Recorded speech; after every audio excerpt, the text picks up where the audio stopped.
You see a girl, modestly dressed, kind demeanor. She caught your attention. You want to approach her, but then anxiety kicks in. So you ask yourself, what if I approach her in a creepy way, or seem desperate, or worse, in a way that's displeasing to Allah? I'm Abdullah Oduro, and I've been an imam over a decade here in Texas. But I've been to numerous conferences around the world, and I see that this is a common theme that a lot of practicing brothers are struggling from. And it's okay, because they're not always around females in the first place. But they need to know what are the ways that are effective, that are honorable, and that are pleasing to Allah subhanahu wa ta'ala without feeling paralyzed. Inshallah, in this video, I'll share with you the 3-step halal process to express interest in a sister without DMing her or awkward small talk or gossiping behind her back. Bismillah, let's begin. The DM culture has weakened men's ability to lead and to converse in an amicable, civilized way. They fear rejection too much, or they get into a mode of awkwardness, which leads to passivity. Now, many wait too long and miss their chance, or they act impulsively. They either avoid speaking altogether and eventually regret that, or they do act, but they act in a way that seems very desperate, immature, and downright inappropriate.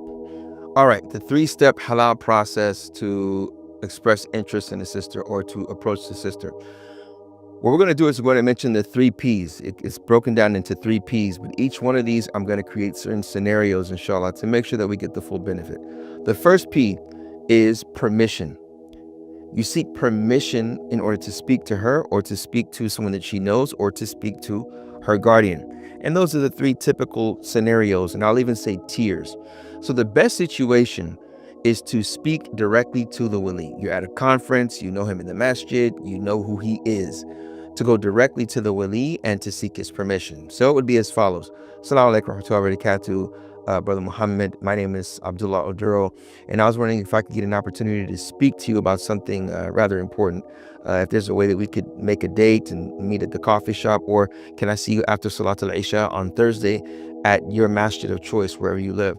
I just wanted to talk to you about something important. And if it is, you don't know if you're going to see him again, or if he says, no, what is it? We can talk now. You've already sought his permission now. So it's seeking permission. That shows adab, that shows a level of respect. It also shows that it is something that you take very seriously. It's not something that's side talk. The second tier in regards to permission is if you were to, and one could argue if this is the second tier or not, if you were to know someone that she knows, you do not know her wali, but you know family friends, you know a friend of hers at college, to where you'd speak to the sister, you say, or to a brother that knows the sister.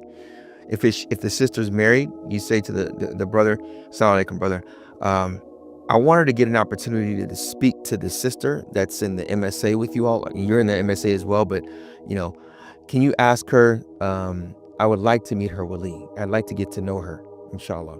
And when you say you'd like to get to know her, she may not understand what you're saying, which is fine, which is innocent, and that's beautiful, alhamdulillah, what I mean, to where you may have to get to the second P, which we're talking about, is getting to the point, right? So first thing is seeking permission, even if it's from someone that she knows. If it's a sister, Assalamu alaikum, sister, I just wanted to see if I could get the permission. I wanted to speak to sister so-and-so, if I can get in touch with her wali, because I'd like to get to know her a little better, possibly for marriage, So you're seeking that permission again. You're opening the door to express the interest in a dignified way.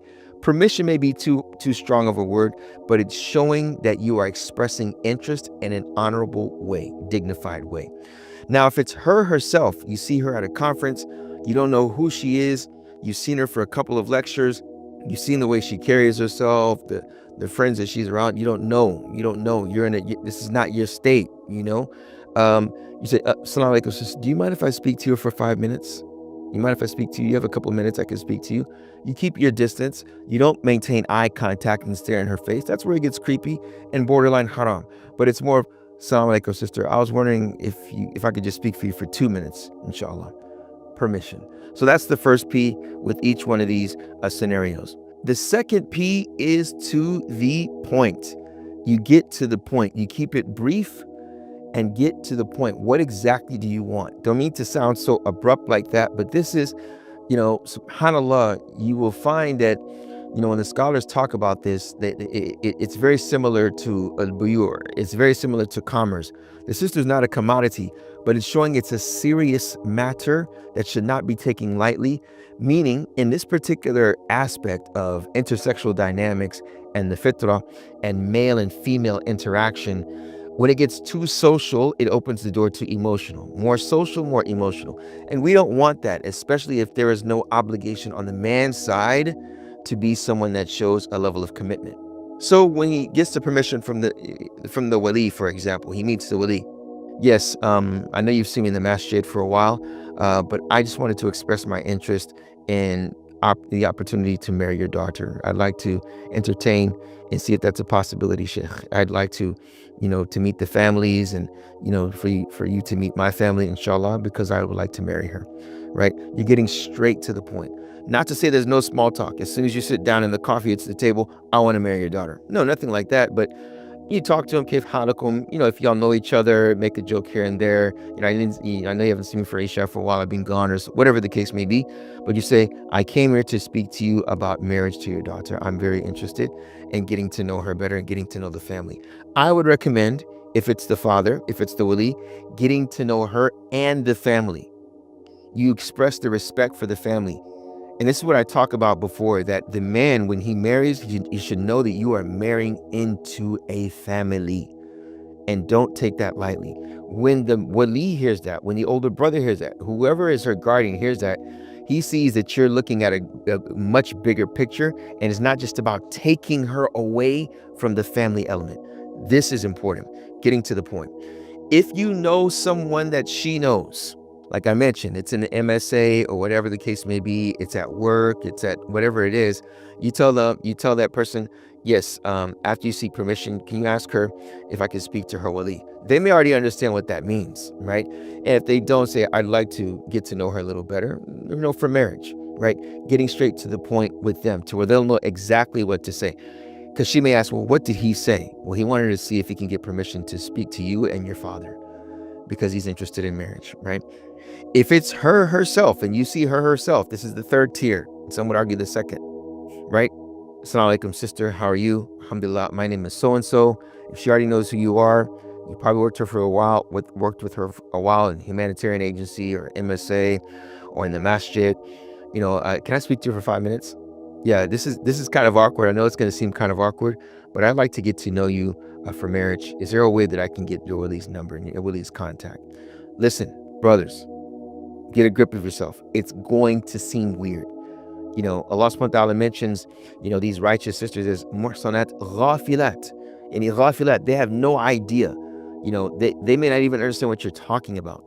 You may have to be a little more, not descriptive, but to the point.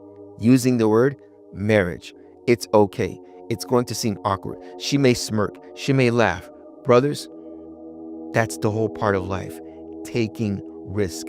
Make no mistake. Even if the family rejects you, and I'm using a harsh word, rejects you, they see that you are bold enough to do it. And confidence can never be belittled. The woman will never belittle you when she sees that you are confident. And you come straight to her or her father, which is even better, and you get to the point and you express what you need to express. You're not trying to have small talk and make her laugh too much. And no, you get your permission, and you get straight to the point. So that's the second P. The first is permission, and the second is to the point. Now the third step is purposeful. So now that you've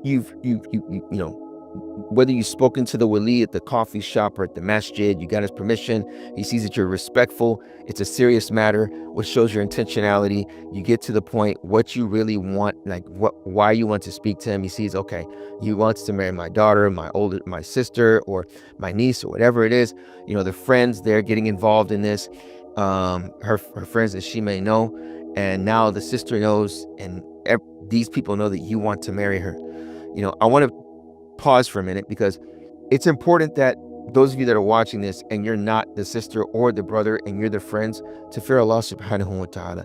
It's not about spreading the news about this brother. This brother wants to marry so and so, and if it's a rejection, everyone's looking at him crazy, and the brother's taking a risk.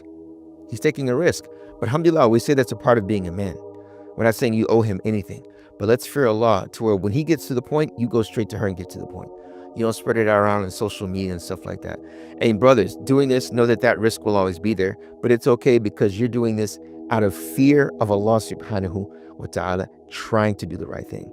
And that's what the Prophet sallallahu alaihi wasallam, thalathatun haqqar Allahi aunuhum. That is 3 people that it's the right of Allah, upon Allah to help them. And one of them is the one that wants to get married.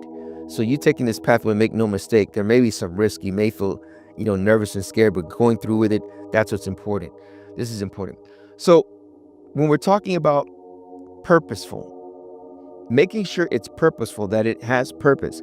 I'd like to marry this sister, and you're doing this in a way that if the wali was to ask you, why now you're in school, because I feel that this is the best way for me to practice my deen. I think marriage will help me in accomplishing my goals in life, and school is a part of my life, right?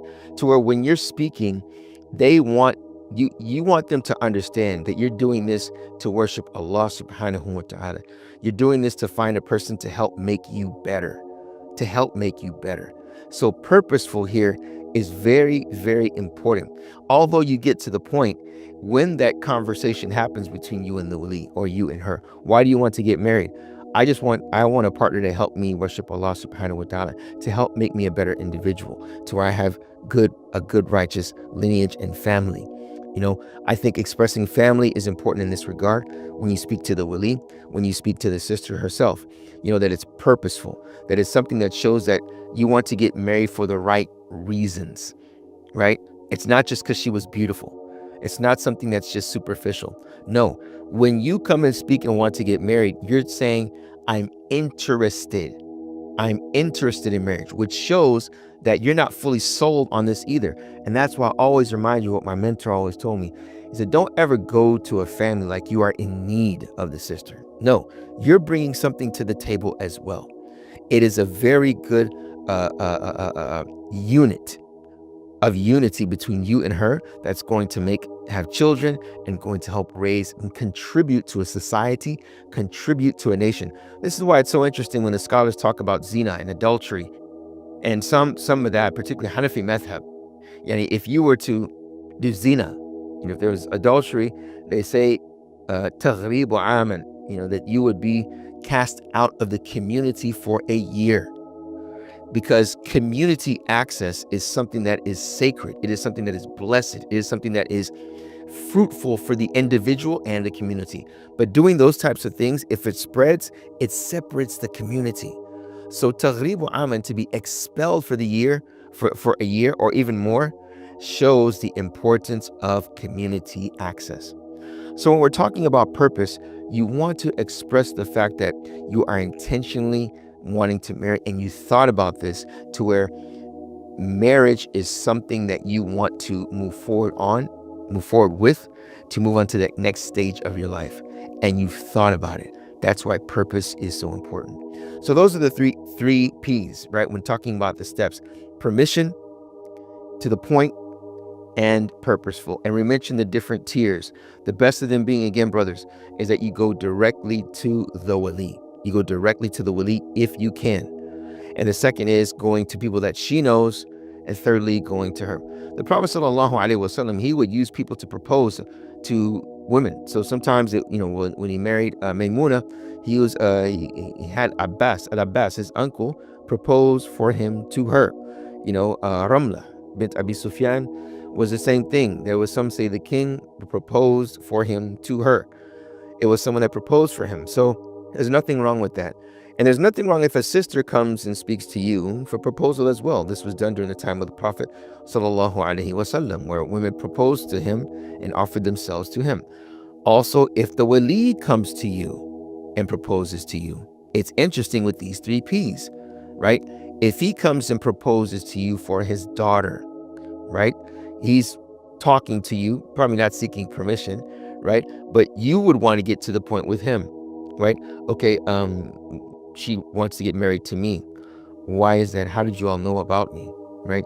You can start to ask questions respectfully and honorably, but think of the last two P's, purposeful. Okay, what is she looking for in marriage? When is a good time that I be able to sit with her in your presence, Sheikhana? Right? This is very, very important. So those three P's you want to keep in mind when approaching a sister for marriage, or those that she knows, or her guardian.